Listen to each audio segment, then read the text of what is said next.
Bij de Frosk en de tennisclub in de Westereen wordt al jarenlang vandalisme pleegd door jongerijn. De gemeente probeert er zo vol als mogelijk om te dwaan, maar het wordt er net beter op. En tot nota dan was er wel wat vernield aan de binnenkant, maar het gebouw maar aan zijn sloop worden. Dus nou ja, dan denk ik van maar we dichtzetten en hopen dat het dan weer goed is.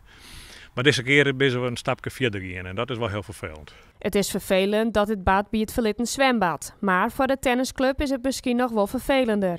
Hier is de laatste weken ook een soort vernield. Je ziet een tussendoor vanuit het binnentrog koest dan in die ruimte komen.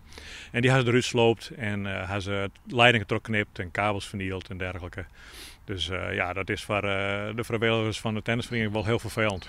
Dat het gebouw al zo lang leeg zit, betekent net dat de gemeente stilzitten had.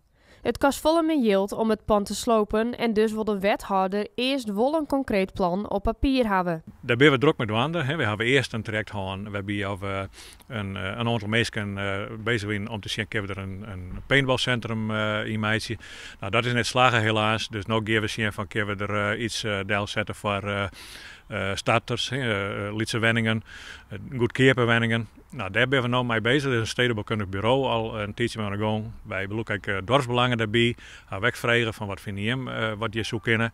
Nou, zo proberen we eigenlijk voor de zomervakantie wel een beetje een plan te hebben, een soort schets, houtkoolschets van wat je kent. Door de vernielingen van de jeugd is er een directe aanleiding om het probleem zo snel als mogelijk op te lossen. Ja, het gaat me lang niet snel genoeg, maar we moeten het wel goed doen en zorgvuldig.